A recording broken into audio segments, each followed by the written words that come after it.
L'invité de la matinale sur NC Première. Et ce matin, nous l'avons dit à plusieurs reprises, nous recevons Gaël Lagadec, réélu président de l'UNC pour 4 ans, sa réélection, le salon de l'étudiant. Première partie avec les questions de Thierry Belmont. Bonjour Gaël Lagadec. Bonjour. Vous avez été réélu vendredi dernier, président de l'UNC, à l'unanimité des 32 voix du conseil d'administration. C'est un vrai plébiscite. Quel sens donnez-vous à cette réélection ?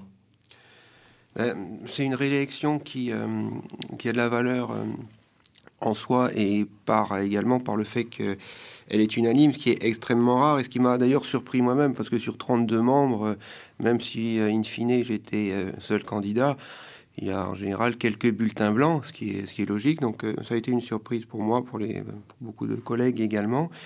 Et j'y vois le fait qu'il y a un très large consensus qui pilote l'université, que les décisions sont formées de façon collégiale, remontant en général des composantes de formation, des collègues pour ce qui concerne la recherche et les formations, et que les arbitrages sont en réalité eux-mêmes rendus à l'unanimité du conseil d'administration. Ça a été le cas pendant tout mon mandat. On avait calculé que 95% des délibérations de mon conseil d'administration avaient été votées à l'unanimité, et pour les 5% restants, en général, c'est parce qu'il y avait... C'est cette façon de travailler en commun qui a, à votre avis, plu aux membres de l'administration ? Je pense que le consensus, il est conforme à la culture Nouvelle-Calédonie, et puis il est aussi rassurant parce que tant qu'on a des désaccords, on continue en général à discuter jusqu'à avoir une décision qui après est plus facile à mettre en œuvre parce que tout le monde se l'est approprié par avance. C'est le sentiment du devoir accompli aussi ? Oui, on peut dire ça. Évidemment, si j'avais pas été réélu, j'aurais fait un bilan négatif, bien sûr. Vous repartez pour un mandat de 4 ans à la tête de l'institution, mais ce n'est pas fini. Vont suivre les élections des vice-présidents ce vendredi et puis vendredi prochain. Voilà. Pendant une semaine. Voilà, pendant 8 jours, on élit les vice-présidents qui sont au nom de 2 pour les vice-présidents statutaires pour le conseil d'administration et le conseil académique qui est l'autre instance de gouvernance créée par la loi de 2013 sur l'enseignement supérieur et la recherche.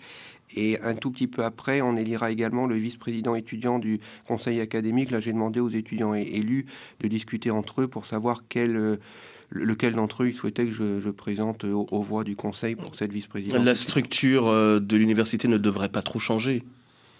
La structure, non. Il y a des instances de gouvernance qui ont été modifiées par la loi, mais la structure, non. L'UNC représente un peu plus de 3000 étudiants, 107 enseignants, ça n'a pas changé, 107 enseignants-chercheurs, 103 administratifs.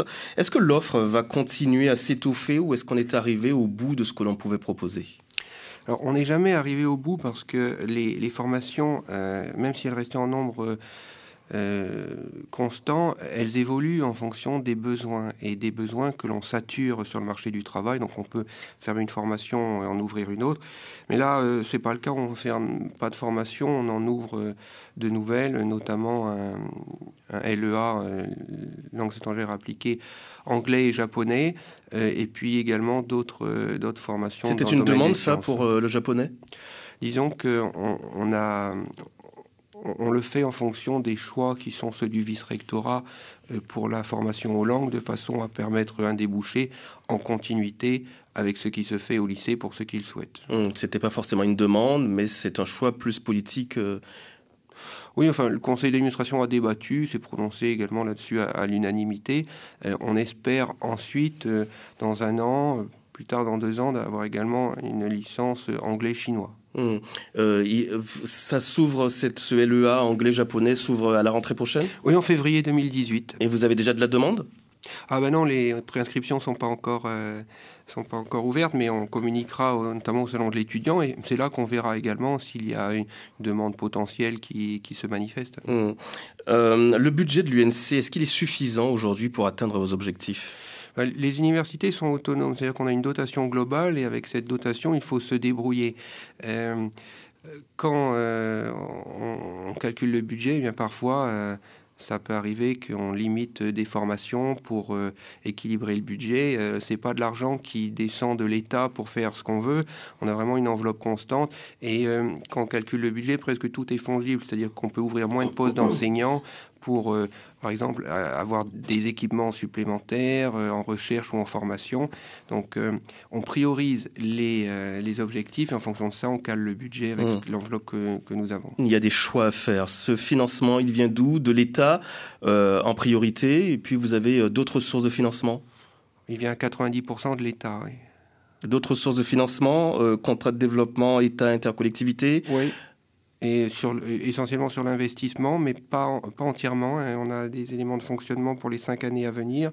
On a des recettes qui viennent de la Nouvelle-Calédonie à hauteur de 3%. Nous avons nos ressources propres, hein, les produits de la formation continue, de nos conventions de recherche, et également des droits d'inscription qui sont à un tarif national légal. Et puis cette fondation également, j'ai vu que vous avez monté une fondation qui a été créée en 2016, donc l'année dernière. Quel est l'objectif de cette fondation? L'objectif de la fondation, c'est de rapprocher l'université du monde socio-économique, avec un certain nombre de fondateurs qui sont du monde privé, et à travers ce rapprochement également de collecter des fonds supplémentaires, des recettes supplémentaires. Ça va dans le sens de l'autonomie, et les fonds que les entreprises donnent sont éligibles au mécénat, c'est-à-dire avec ce qu'on appelle un ticket fiscal pour une déduction sur l'impôt sur les sociétés. Beaucoup de mécènes?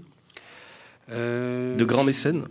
Bon, pour le moment, on a 5 fondateurs qui étaient là dès le début, qui ont chacun donné 4 millions.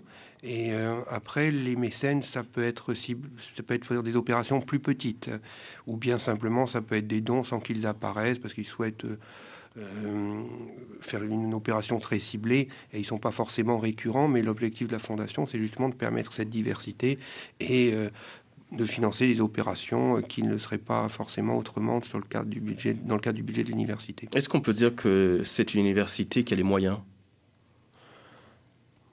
Si vous voulez, elle est gérée de façon à ce qu'on garde les moyens. La gestion est extrêmement précise, extrêmement rigoureuse. On aimerait pouvoir faire plus, mais on est dans un contexte budgétaire dégradé.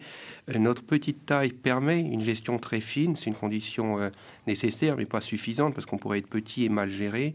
Mais tout de même, il faut reconnaître que cette gestion nous permet de développer de nombreux projets. Oui, pas mal de projets quand même ont été développés ces dernières années. L'une de vos plus belles réussites, vous diriez quoi? Ouais, c'est des réussites collectives. Hein. Moi, je fais le pilotage de l'université. J'ai autour de moi une équipe d'une douzaine de personnes avec qui je travaille quotidiennement. Et puis après, l'ensemble des personnels est investi dans le fonctionnement de l'université. Je dirais que c'est le pôle numérique et technologique, parce que c'est un bâtiment qui est en construction actuellement pour les aspects donc d'enseignement à distance, de technologie numérique et de recherche appliquée. C'est un budget d'1,7 milliard sur lequel l'université intervient à hauteur de 760 millions. Le reste, il a fallu le trouver, notamment avec les collectivités, les provinces, la Nouvelle-Calédonie. Et tout cela a été réussi dans un contexte budgétaire dégradé. Donc c'est une grande réussite. Et puis une satisfaction à venir, c'est l'antenne en province Nord, puisque nous avons su convaincre largement, y compris notre tutelle, la ministre de l'Éducation nationale, de l'enseignement supérieur et de la recherche. 337 millions de francs CFP pour aider à l'implantation de l'antenne nord de l'université à Koné. Je parlais de réussite. Est-ce que aussi l'une de vos plus belles réussites n'est pas la création de cette UT, également une branche qui a immédiatement trouvé son public? Gaël Lagadec, c'est la preuve qu'il y avait une demande en la matière? Oui, alors la demande, elle était exprimée, mais depuis longtemps, c'était un petit peu un serpent de mer. Alors j'ai pris le problème à bras-le-corps en 2013, puisque j'en ai fait un des axes majeurs de ma campagne il y a 4 ans pour l'élection à la présidence de l'université.